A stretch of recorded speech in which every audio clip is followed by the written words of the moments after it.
বিদেশে এক রাষ্ট্রপ্রধান আরেক রাষ্ট্রপ্রধানকে হরহামেশাই মাই ফ্রেন্ড বলে সম্বোধন করেন, কিন্তু বাংলাদেশের কোনো প্রধানমন্ত্রী বা প্রেসিডেন্টকে সর্বশেষ কবে কেউ এভাবে সম্বোধন করেছে বলতে পারবেন?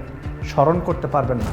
তবে সেই চিরায়ত প্রথা ভেঙেছেন মালয়েশিয়ার প্রধানমন্ত্রী আনোয়ার ইব্রাহিম। সেখানে সফররত বাংলাদেশের প্রধানমন্ত্রী তারেক রহমানকে বন্ধু আখ্যায়িত করেছেন, তাও আবার কথার কথায় বন্ধু নয়, একেবারে গানে গানে জানিয়েছেন তারেক রহমান যেন তার খুবই অন্তরঙ্গ বন্ধু। কিন্তু প্রশ্ন হলো, বন্ধু তারেক রহমানের কোন জাদুতে এভাবে মুগ্ধ হলেন মালয়েশিয়ার প্রধানমন্ত্রী? আনোয়ার ইব্রাহিম প্রথমেই মুগ্ধ হয়েছেন মালয়েশিয়াকে তারেক রহমান প্রথম সফরের দেশ হিসেবে নির্বাচন করায়। যে কোনো প্রধানমন্ত্রীর জন্যই প্রথম বিদেশ সফর অত্যন্ত গুরুত্বপূর্ণ, কেননা সেই দেশকেই প্রথম সফরের জন্য নির্বাচন করা হয় যার সাথে সম্পর্কটা খুবই আন্তরিক। কূটনৈতিকভাবেও বিষয়টি তাৎপর্যপূর্ণ। চীন, ভারত ও আমেরিকার টানাপোড়েনের মধ্যে তারেক রহমান মালয়েশিয়াকে বেছে নেওয়ার কারণে আনোয়ার ইব্রাহিম খুবই মুগ্ধ হয়েছেন। এর প্রমাণ তিনি দিয়েছেন আতিথেয়তায়, আন্তরিকতায়। সর্বশেষ নিজের ভেরিফাইড ফেসবুক পেজে ভিডিও প্রকাশের মাধ্যমে নিজের অভিব্যক্তি প্রকাশ করেছেন। মালয়েশিয়ার সাথে বাংলাদেশের সম্পর্কটা দীর্ঘদিনের। সেখানকার শ্রমবাজারে বাংলাদেশের শ্রমিকদের অবদান অনস্বীকার্য।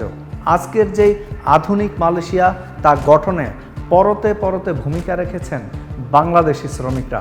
সে কারণে প্রথম সফরে দুই দেশের মধ্যে সম্পর্ক আরও উচ্চতায় পৌঁছেছে।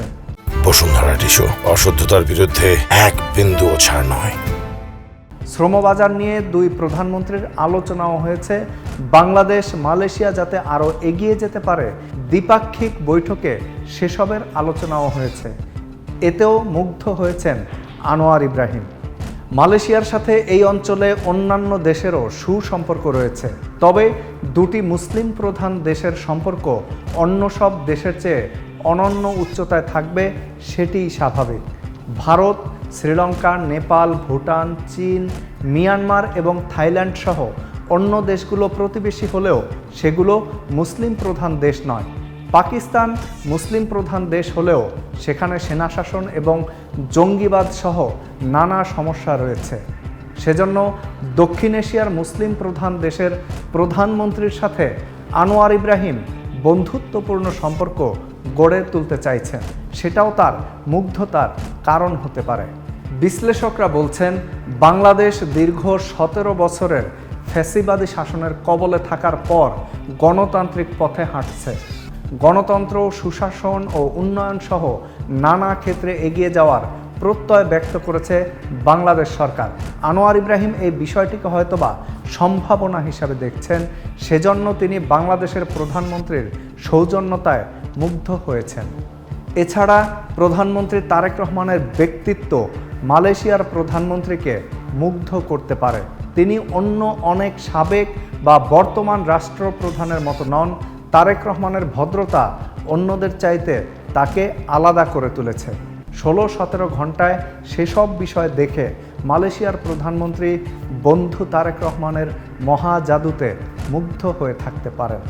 অন্যদিকে তারেক রহমান এবং আনোয়ার ইব্রাহিম দুজনেই নির্যাতন, নিপীড়নের দীর্ঘ পথ পাড়ি দিয়ে প্রধানমন্ত্রীর পদে আসীন হয়েছেন। এসব বিষয়ও মুগ্ধতার কারণ হতে পারে। সর্বোপরি মালয়েশিয়া যে বাংলাদেশের সাথে দীর্ঘমেয়াদের সম্পর্ক উন্নয়ন করতে চায়, মহাজাদু গানের মধ্য দিয়ে মালয়েশিয়ার প্রধানমন্ত্রী সেই বার্তাই দিয়ে রেখেছেন।